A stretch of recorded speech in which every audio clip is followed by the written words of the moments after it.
All right, so we are working on the 2004 Nissan Titan here today. Going to be replacing the passenger side upstream oxygen sensor. You got two oxygen sensors. One runs right off the back of the engine down to your headers or to your exhaust manifold.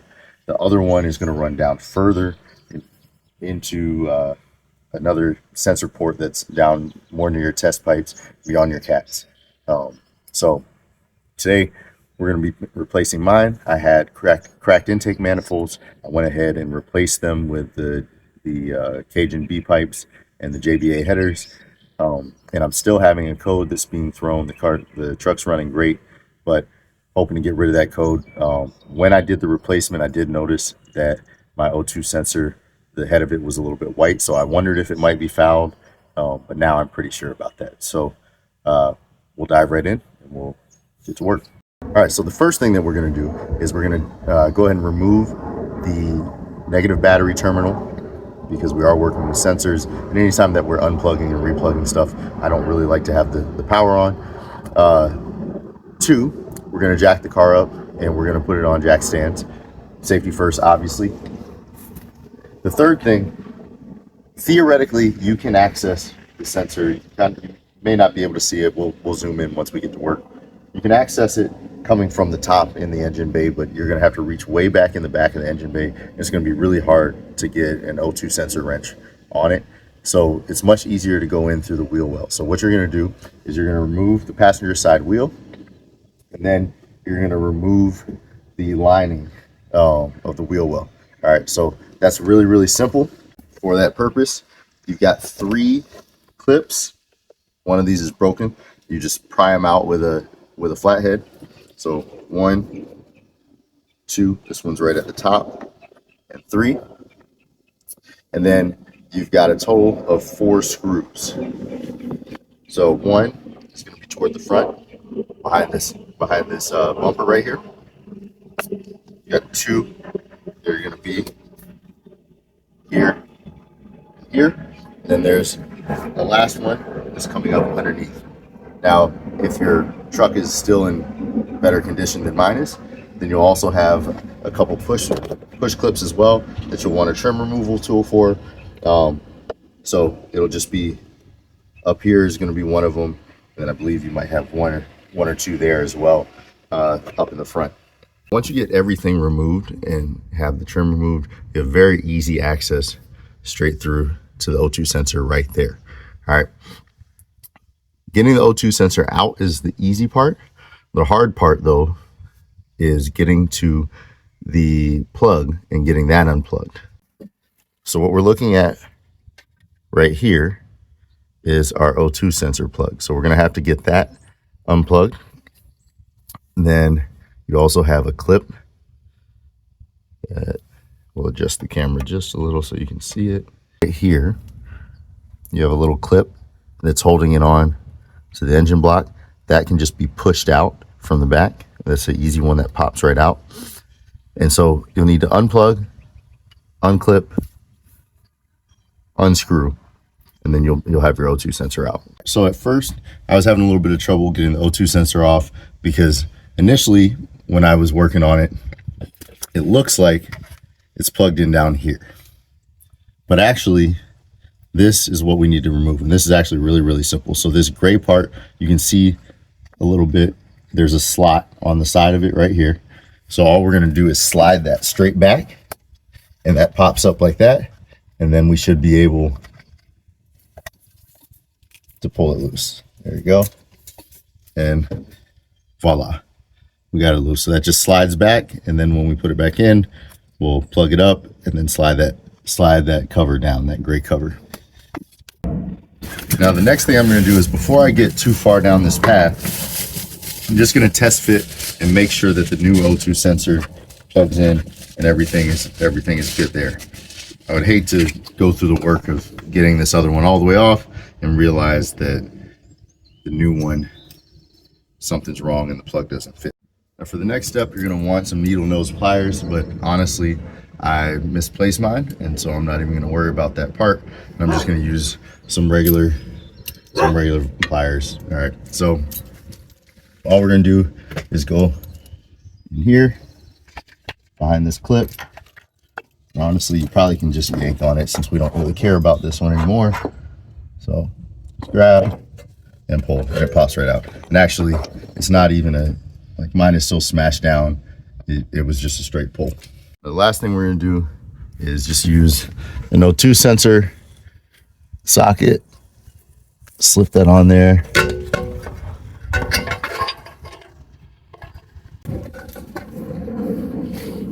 Just break that loose.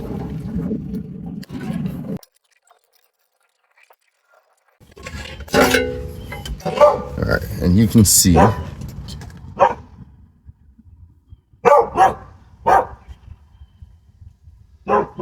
tip of that is white, which is generally not what we're looking for. All right, so install is just the reverse. So first thing we're actually gonna do is go ahead and screw it in. We don't want to plug it up because then the cord is going to get all twisted when we have to go and tighten this up. So we want to leave the cord free so we don't have it all a tangled mess. This one, I'm noticing the cord is substantially longer than the original one. So what we're probably going to do is get it in place, kind of fold it up a little bit, and then zip tie it to make sure that it's not just hanging out in my engine bay. I'm gonna go back in with my O2 socket.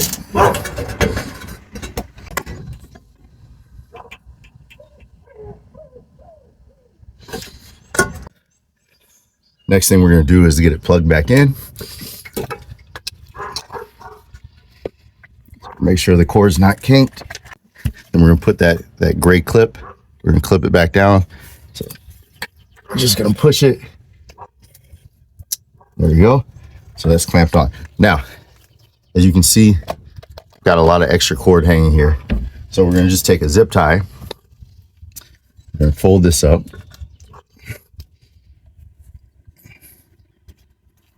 And then we'll zip tie through that same block that we had the push pin on.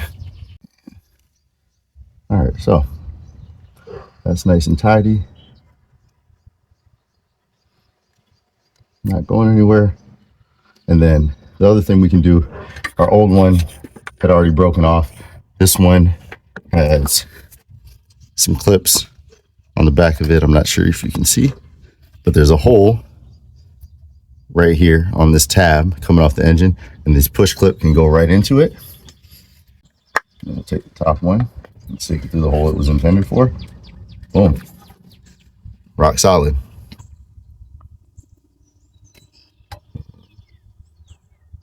We're in there. All right, so to reinstall the splash guard, first thing we're gonna do is push this up in here, and there's this lip right here. I've got a clip that's falling off.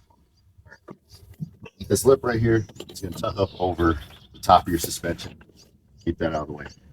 Now, to make it super easy, we're gonna do the push clips first.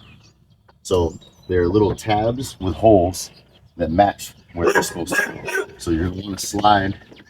There's a little lip on this push clip. And you're going to slide it over that tab.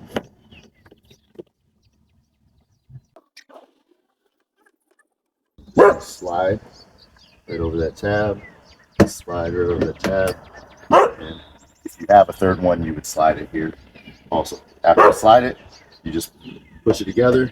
Boom, it snaps right in there, nice and easy. All right, now everything's aligned, and so now it's super easy to finish up the rest. We're just gonna hit our screws. One other small detail when you put this back is there's a little lip right here that you're gonna want to make sure you pop over, because that's gonna keep it from just vibrating all over the place. So we're gonna go back in time just a couple seconds.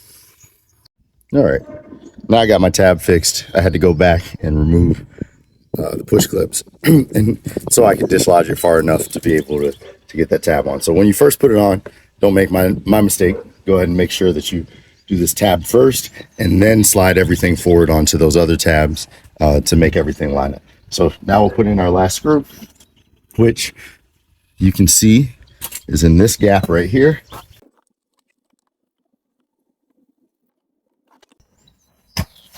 That's it. So your I'll show you where your couple other trim clips would be if you have them all. There's one right here. All right. And then there's another one, I believe. Where was it? Oh, there's one down here. 1, 2, and then I think there's a third one. Remember, yeah, there's a third one in that back corner. That you'll need a trim removal tool for. And that's pretty much it. You're gonna throw the wheel back on and put your negative terminal back on, and then we are ready to roll. All right, so started up and cleared the codes. I will need to probably drive it for a little bit to get the codes to come back, or at least give them a chance to come back, because you have to wait for the different sensors to report as ready. What I use is just a simple Bluetooth scanner. So I use this VPeak scanner with the car scanner app on Android, and it works great for me. But you may try something else. So I will report back once I've taken this on a little drive, and we see if it comes back. But car's running great. It was pretty much running great before anyway.